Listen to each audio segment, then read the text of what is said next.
Assalamu alaikum. I am Bilal Pasha.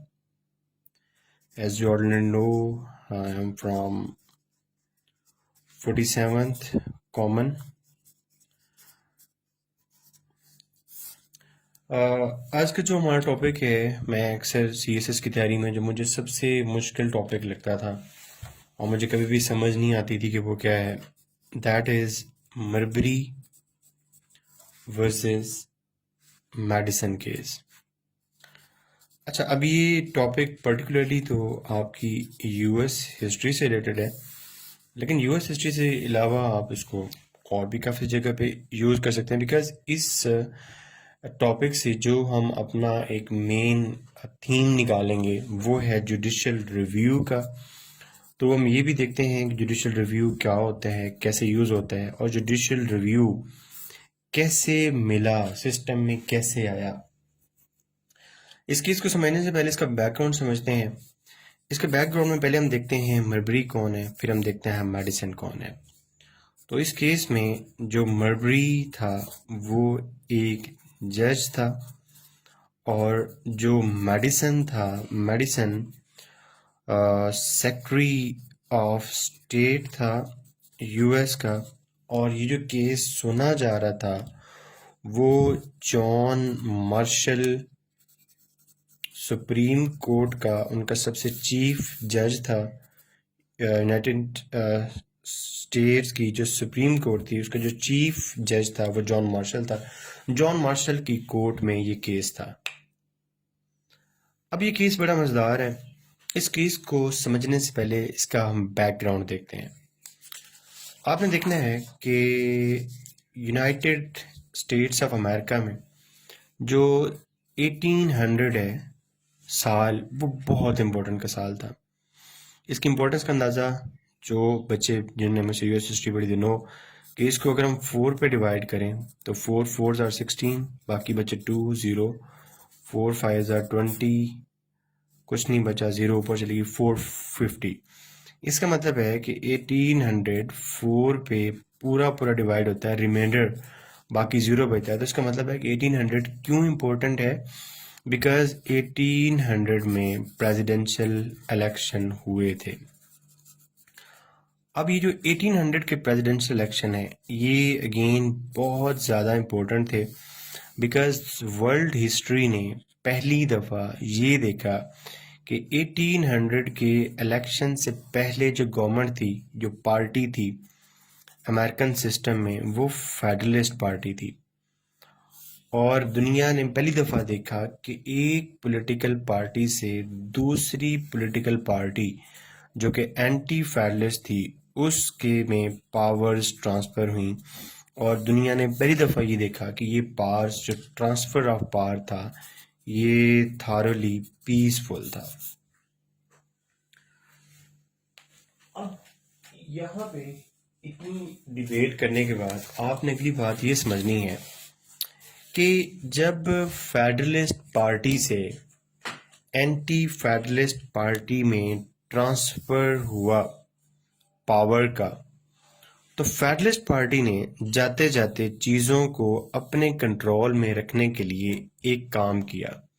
वो काम ये किया, अब एक बात थोड़ी सी और देख लें कि फेडरलिस्ट पार्टी में जो स्टार्ट में अमेरिकन का पहला प्रेसिडेंट था जॉर्ज वाशिंगटन, उसने 8 साल सर्व किया था।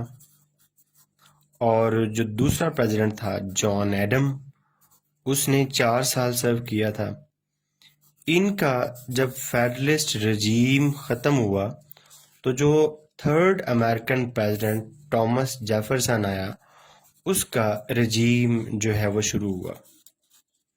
अब सीन क्या था? सीन ये था कि ये जो फेडरलिस्ट रजीम वाले लोग थे, या ये जो जॉन एडम था, जॉन एडम ये चाहता था कि मैं जाते जाते जुडिशरी के अंदर कुछ ऐसे लोग छोड़ जाऊं जो फेडरलिस्ट पार्टी के इंटरेस्ट को सर्व करें, जो उनकी पार्टी के इंटरेस्ट को सर्व करें। इस बात को इस तरह समझ लें कि फॉर इंस्टेंस फ़र्ज़ कर लो कि अगर एक गवर्नमेंट से PMLN से गवर्नमेंट शिफ्ट हो रही है PPP में, तो पीएमएलएन कुछ ऐसी ट्राई करे कि वो कुछ ऐसी अपॉइंटमेंट्स करके जाए कि वो अपॉइंटमेंट जो हैं वो जब पीपीपी की गवर्नमेंट आ जाए उनकी अपॉइंटमेंट्स को सर्व कर सके। ये हिपोथेटिकल मिसाल है, कोई भी पार्टी है, मैं किसी भी पार्टी के साथ नहीं हूं। To cut the long story short, यहाँ पे फेडरलिस्ट रजीम जिसकी गवर्नमेंट 1800 के इलेक्शन में ख़त्म हुई और एंटी फेडरलिस्ट रजीम आया, ये कोशिश कर रहे थे कि यहाँ पे ये कुछ ऐसी जुडिशरी के अंदर अपॉइंटमेंट्स कर सकें जो फेडरलिस्ट पार्टी के इंटरेस्ट को सर्व कर सकें। Fine with it. तो यहाँ पे ये हुआ कि जॉन एडम ने रातों रात कुछ ऑर्डर्स निकाले और इसने रातों रात कुछ न्यू जजेस इंट्रोड्यूस करवाए और उन जजेस को कमीशन दिया कि आप लोग अपनी अपनी पोजीशन संभाल लो। वो कमीशन क्योंकि यूएस के अंदर ये एक रूल है कि प्रेसिडेंट जो भी अपॉइंटमेंट करेगा, जब तक वो अपॉइंटमेंट सेनेट से पास नहीं होगी वो अपॉइंटमेंट अप्रूव नहीं होगी। सेनेट ने भी वो अपॉइंटमेंट पास कर दी। अब सीन ये था कि वो जो कमीशन थे, जिन लोगों को अपॉइंट करना था वो उनको मिलने थे। रातों रात कमीशन मिल गए, लेकिन कुछ लोग ऐसे थे जिनको वो कमीशन ट्रांसफर नहीं हो सके, जिनमें जो एक बंदा जिसको कमीशन नहीं मिल सका वो मरबरी था, जिसको जस्टिस ऑफ पीस लगाया था। किसने? जॉन एडम ने। Fine with it. अगले दिन गवर्नमेंट चेंज होगी और जैसे ही गवर्नमेंट चेंज हुई, अगला प्रेसिडेंट आ गया थॉमस जेफरसन। अब थॉमस जेफरसन ने अपना सेक्रेटरी बनाया किसको? मैडिसन को, जेम्स मैडिसन को। और उन्होंने देखा कि जनाब इन्होंने तो रातों रात ये काम डाल दिया है कि अपने बंदे अपॉइंट करके चले गए हैं, लेकिन अभी तक जेम्स मैडिसन की टेबल पे कुछ कमीशंस पड़े हुए थे जो अप्रूव तो थे, लेकिन जस्ट उन लोगों को मिलने थे। और उन लोग कह लो कि वो अपॉइंटमेंट लेटर थे, वो अपॉइंटमेंट लेटर उन लोगों को मिलने थे और उन्होंने ऑफिस में आ जाना था। अब ये लोग कभी भी नहीं चाहेंगे, एंटी फेडरलिस्ट वाले कभी भी नहीं चाहेंगे कि वो कमीशन उन लोगों को दें, ये कमीशन उन लोगों को दें जो लोग क्या करें, जो बाद में फेडरलिस्ट हैं और हमारी गवर्नमेंट के अंदर मसाइल क्रिएट करें। तो यहाँ पे सेक्रेटरी ने क्या कहा? उसने जेम्स मैडिसन को, सेक्रेटरी जेम्स मैडिसन था। जेम्स मैडिसन ने मरबरी को कमीशन देने से इनकार कर दिया। आई होप यहां तक तुम लोगों को क्लियर होगा। अब यहां पे आप अगली बात ये देखो कि मरबरी ने क्या किया? मरबरी ने केस कर दिया अगेंस्ट जेम्स मैडिसन जो कि सेक्रेटरी ऑफ स्टेट था। इसलिए इस केस को कहते हैं मरबरी वर्सेस मैडिसन केस। अब इस केस में था क्या? अगली बात बड़ी इंपॉर्टेंट है। इस केस में ये था कि मैडिसन ने ये प्ली ली सुप्रीम कोर्ट को, जॉन मार्शल को, ये कहा कि तुम मरबरी को, ये उल्ट हो गया अगेन। मरबरी ने जॉन मार्शल से ये कहा कि तुम मैडिसन को कहो कि वो जो कमीशन मेरे हक में मुझे ऑलमोस्ट मिल गया था वो कमीशन मुझे दो, ताकि मैं अपनी जॉब को कंटिन्यू कर सकूं, ताकि मुझे मेरी जॉब जो है ना वो मिल सके और मैं ऑफिस को संभाल सकूं। अब यहाँ पे अगली बात इससे भी इंटरेस्टिंग है, वो आपने समझनी है। अगला सीन ये था कि जॉन मार्शल जो था, जो कि जज था, जॉन मार्शल के उस टाइम जो प्रेसिडेंट बना था थॉमस जेफरसन, उसके साथ शदीद किस्म के इख्तलाफात थे। बिकॉज मार्शल जो है वो फेडरलिस्ट था और थॉमस जेफरसन एंटी फेडरलिस्ट था। अब ये जो टाइम पीरियड है ये जॉन मार्शल की कोर्ट के लिए बहुत टफ टाइम पीरियड था। बिकॉज अब सीन समझो ना, सीन ये है कि अपॉइंटमेंट मरबरी की कौन करके गया? अपॉइंटमेंट मरबरी की करके गया जॉन एडम। अब जॉन एडम फेडरलिस्ट रजीम से था और उनका रजीम तो ख़त्म हो गया और उन्होंने ये अपॉइंटमेंट्स रातों रात की थी कि ताकि इनके रजीम के बाद इनकी से इन रहे। जॉन एडम तो हो गया रिटायर मतलब सॉरी, इसका टेन्योर ख़त्म हो गया। उसकी जगह पे आ गया थॉमस जेफरसन।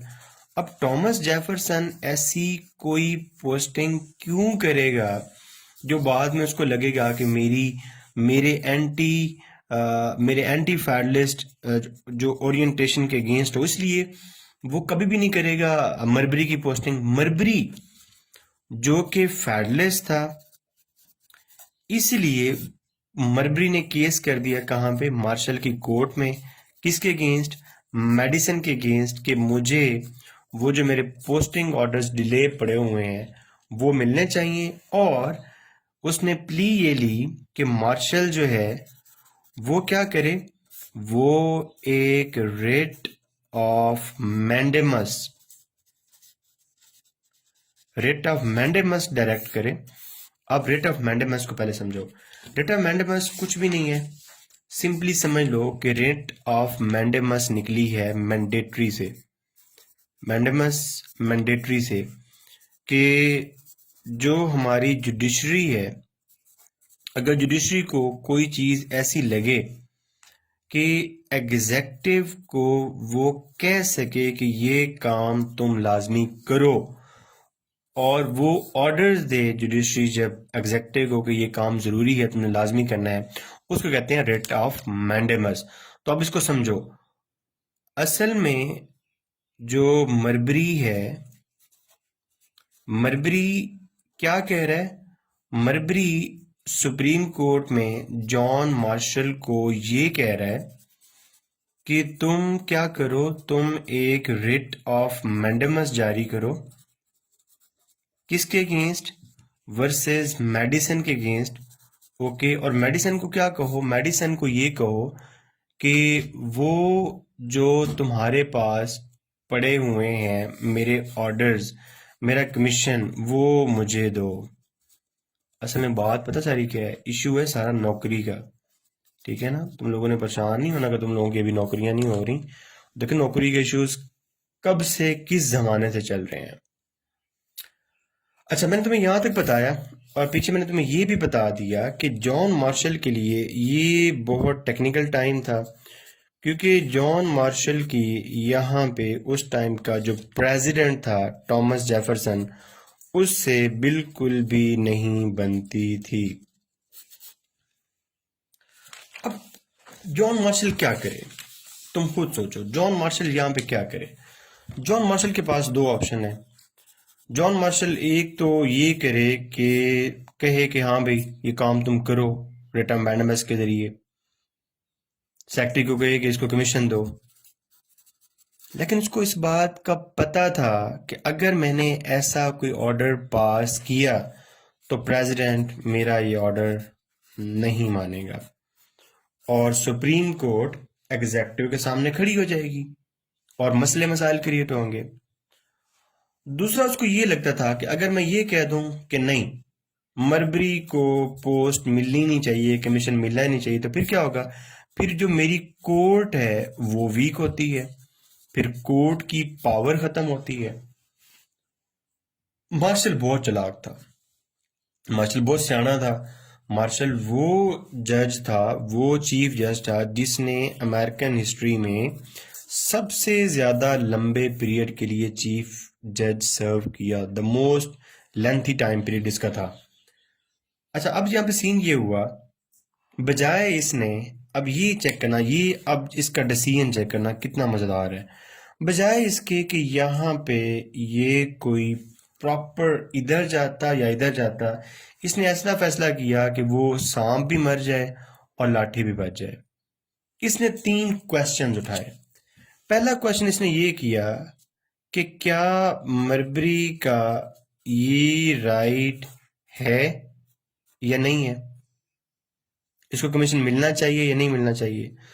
दूसरा इसने क्वेश्चन ये उठाया कि क्या अगर ये है, अगर ये इसका राइट है, तो आपको पता है कि हर राइट के अगेंस्ट कोर्ट में, हर राइट के अगेंस्ट एक रेमेडी होती है।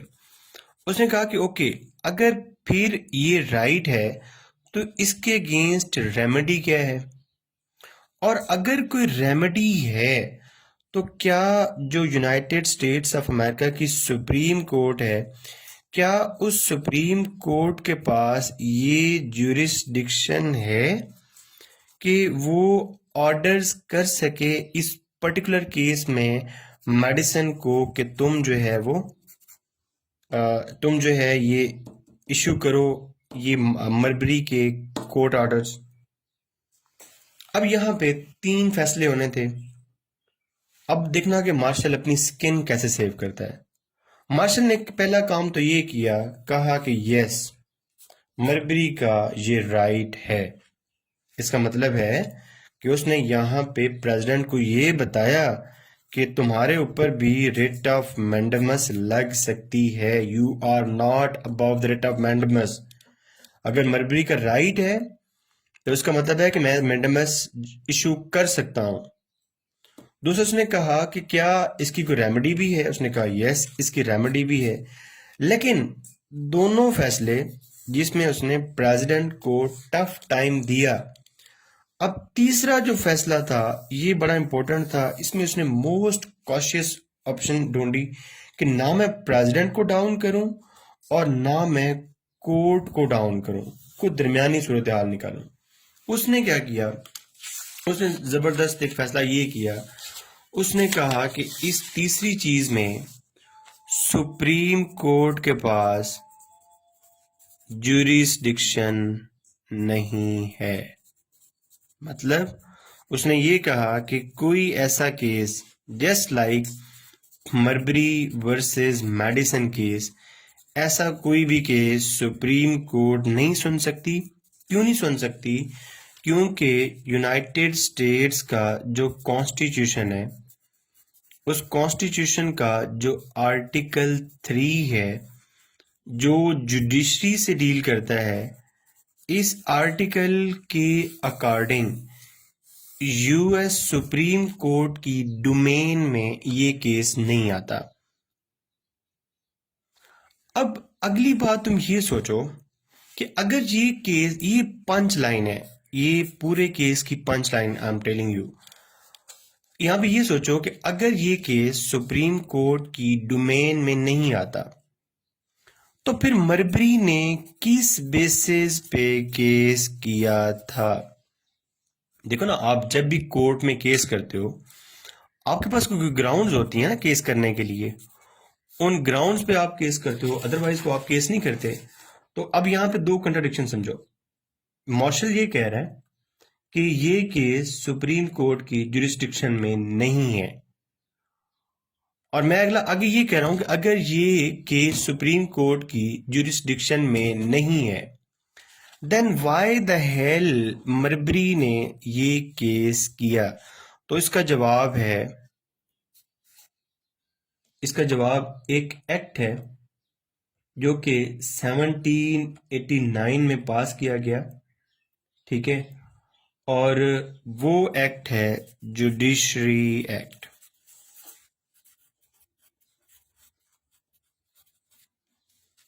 ये एक्ट 1789 में पास किया गया था। और एक्ट कौन पास करता है?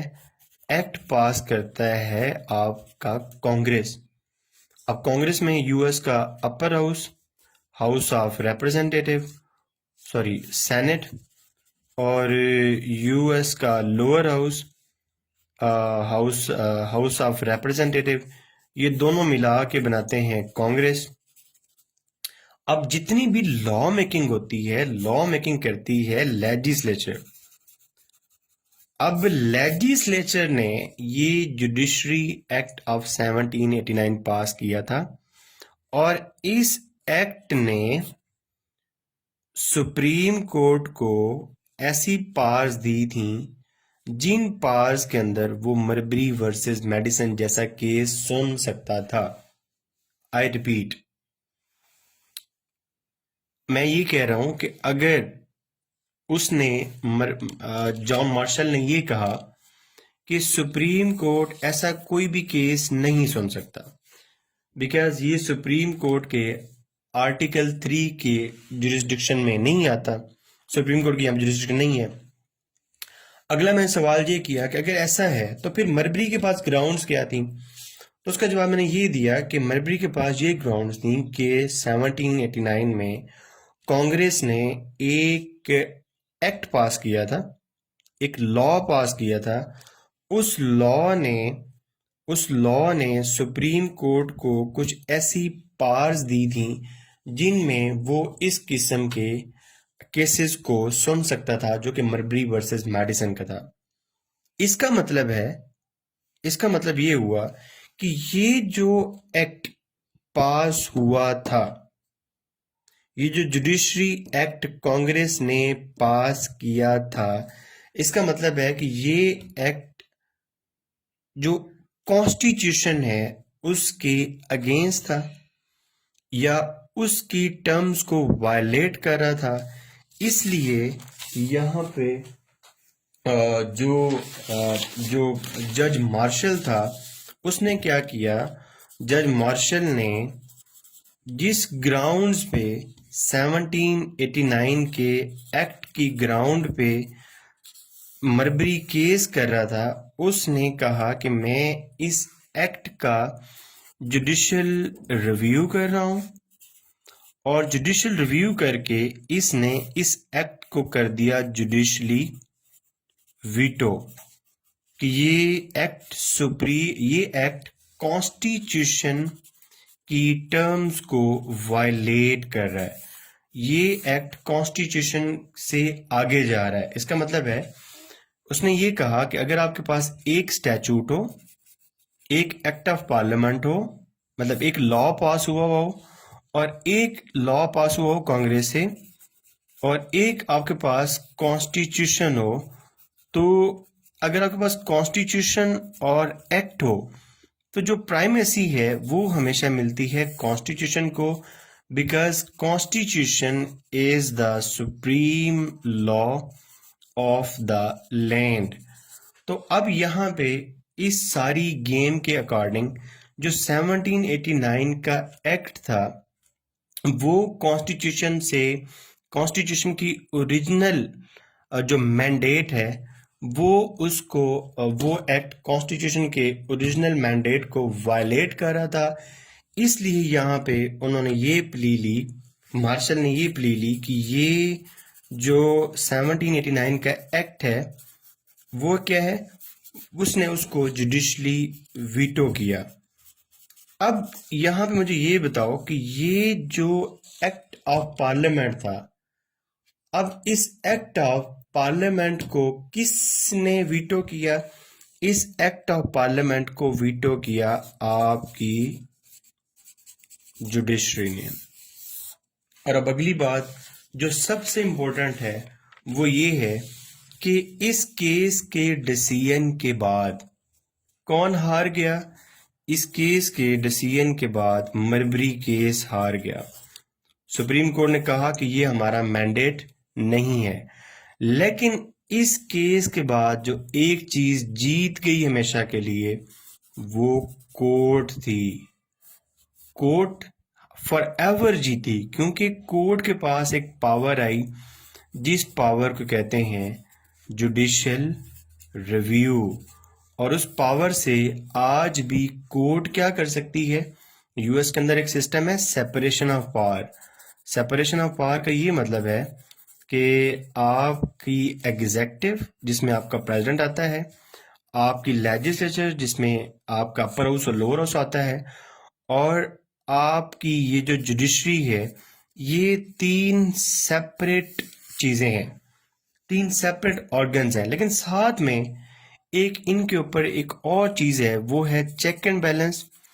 और वो बहुत सारे हैं। मैं अभी जो आपको बताना चाहता हूँ वो check and balance judicial review के है कि एग्जेक्टिव के किसी भी ऑर्डर को और लेजिस्लेचर के किसी भी एक्ट को अगर कोर्ट को ये लगता है कि उन्होंने उस एक्ट ने या उस ऑर्डर ने कॉन्स्टिट्यूशन के मैंडेट को वायलेट किया है, तो सुप्रीम कोर्ट जुडिशरी उसका जुडिशियल रिव्यू करके उसको रिवर्स कर सकती है।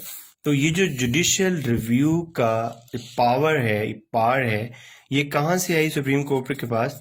ये पावर मर्बरी वर्सेस मेडिसन केस में यूएस के पास है, जिसकी एक मिसाल ये है कि ट्रंप ने जब बैन लगाया था, ट्रैवल बैन लगाया था ट्रंप ने, तो ये उसका एग्जेक्टिव ऑर्डर था जिसको जुडिशरी ने वीटो किया था।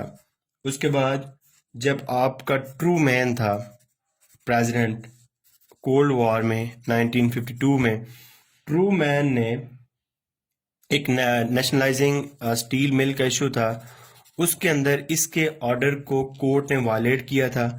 आपकी सिविल वॉर के अंदर एक प्रोसेस में एक एक्ट आता है जो इसको कहते हैं मिजूरी एक्ट। वो मिजूरी एक्ट पास किया था कोर्ट ने, ये कांग्रेस ने। इस एक्ट को भी बाद में सुप्रीम कोर्ट ने इसका भी जुडिशियल रिव्यू करके इसका भी जुडिशियल वीटो कर दिया। So to cut the long story short, अगर मैं इसको एक पेज पे सम करना चाहूं तो मर्बरी वर्सेस मेडिसन केस में मर्बरी ने मेडिसन के अगेंस्ट ये किया कि वो कमीशन जो जॉन एडम पास करके गया है, मुझे वो इशू होने चाहिए। कोर्ट के पास ये क्वेश्चन आया, कोर्ट ने पहला सवाल ये उठाया कि क्या मर्बरी सही कह रहा है? उन्होंने कहा ठीक है। क्या मर्बरी के पास रेमेडी है? उन्होंने कहा जी मर्बरी को रेमेडी है। तीसरा सवाल ये था कि ओके, क्या ये केस सुप्रीम कोर्ट की जुरिस्डिक्शन में आता है? तो यहाँ पे मार्शल ने कहा कि नहीं, सुप्रीम कोर्ट जुरिस्डिक्शन में तो नहीं आता। उसने कहा ठीक है, अगर सुप्रीम कोर्ट की जुरिस्डिक्शन में नहीं आता तो मर्बरी के पास ये ग्राउंड्स कहाँ से आए कि उसने ये केस किया? तो मर्बरी के पास जवाब था जुडिशरी एक्ट ऑफ 1789। उन्होंने कहा ठीक है। मार्शल ने कहा कि ये जो जुडिशरी एक्ट ऑफ 1789 है, जिसने कोर्ट को ये पावर्स दी हैं, तो असल में ये पावर्स ही अनकॉन्स्टिट्यूशनल हैं और ये एक्ट भी जो है वो अनकॉन्स्टिट्यूशनल है। तो असल में उसने कांग्रेस के एक एक्ट का जुडिशियल रिव्यू करके उसको जुडिशली वीटो कर दिया। तो इससे मर्बरी केस तो हार गया, लेकिन सुप्रीम कोर्ट को हमेशा के लिए एक पावर मिल गई जिसको कहते हैं जुडिशियल रिव्यू। और ये कभी भी समझ नहीं आया था, पता नहीं अभी वो रिसर्च वगैरह की समझ आया। अब इसका अक्सर बच्चे पूछते हैं कि सर नोट्स वगैरह कैसे बनाना, तो मैं से आज इसको देख रहा था, पर आपको मैंने कहा मैं वीडियो बनाऊंगा। तो सिंपली नोट्स मैंने कैसे बनाया, ऊपर मर्बरी वर्सेस मेडिसन केस लिखा, who was Marbury, who was Madison, what was the case लिखा, उसको थोड़ा सा बैकग्राउंड लिखा, नीचे केस लिखा, जॉन मार्शल का था, जॉन मार्शल ने क्या किया, उसके इम्पैक्ट्स और उसकी एग्जांपल्स। अब ये जो नोट्स हैं ये हमेशा हमेशा मेरे पास सेव हो गए, और इसी तरह ब्रीफ से आप नोट्स जो ताकि आखिरी दिन अगर आपको रिवाइज करना पड़े तो you can simply do that. तो बाकी थैंक यू सो मच। मुझे बहुत सारी आप लोग प्रेयर्स भेजते हो, रिगार्ड्स भेजते हो, thank you so much for all that. बहुत सारा खुश रहो।